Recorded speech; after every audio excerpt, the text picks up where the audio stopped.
Hello, my name is Megan Dupree, and I'm going to tell you about what I learned about how curriculum is chosen in Bossier Parish schools. I interviewed the Pre-K 2 curriculum coordinator for Bossier Parish schools. She was also a classroom teacher. She spent 25 years in the classroom before she started in this position with Bossier Parish schools. And in my questioning of Ms. Stard, I learned a lot about the curriculum, how it has changed throughout her career, and the process of selecting curriculum. She started in 1996, and back then they didn't even have a curriculum. They just used the standards and had to create the materials themselves. As time went on, they added a looser curriculum with big books, but still the bulk of it was just the standards, and the teachers had to come up with the materials. Eventually, they started getting into more structured curriculum like Houghton Mifflin and Saxon. I learned about the process for selecting curriculum. I didn't realize that the state only gave them several choices. I'm going to provide a link of some of the curriculum options that they were given for the district. So they used Tier 1. So they had to choose a Tier 1 curriculum that was approved by the state of Louisiana. I kind of just thought that they got to choose whatever curriculum they wanted. I knew that there were standards, but I didn't really realize that the state kind of narrowed it all down for them. So I thought that was interesting.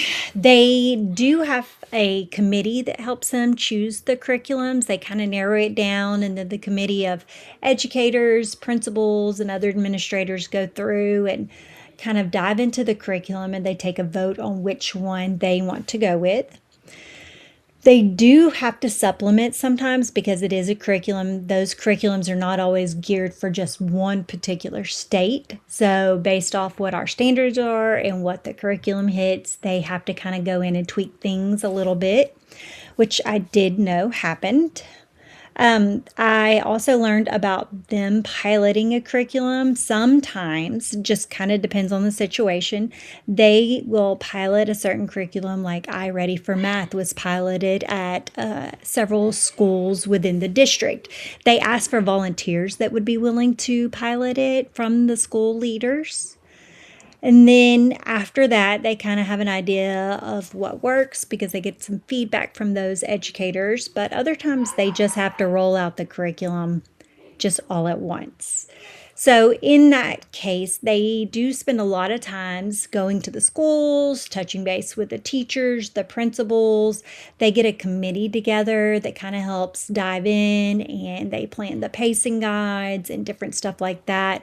I served on the social studies committee for Bayou Bridges, so I kind of got to help put together like our little framework for people to be able to get on the curriculum toolbox and access that. And it's all just kind of makes it easier for the teacher. It's like a one click away from materials, extra resources, assessment, so that they don't really have to go digging for that information.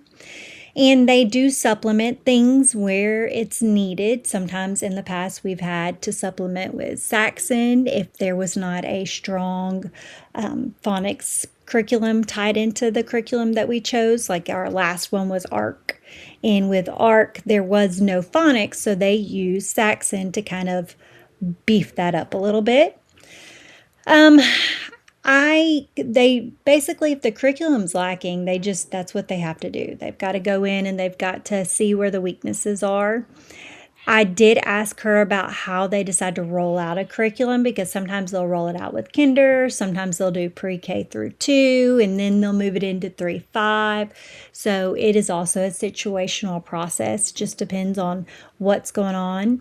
With our new reading curriculum in Bossier Parish, they started with pre-K 2, and then last year was the first year that 3-5 used the same curriculum.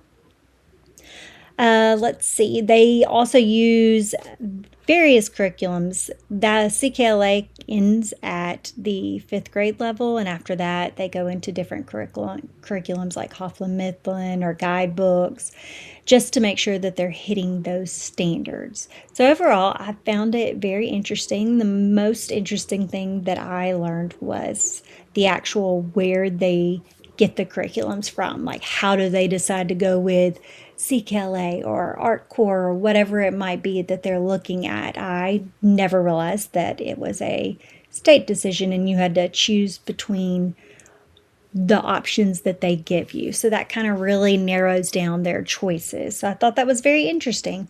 But that is pretty much what I learned in my interview with Miss Start.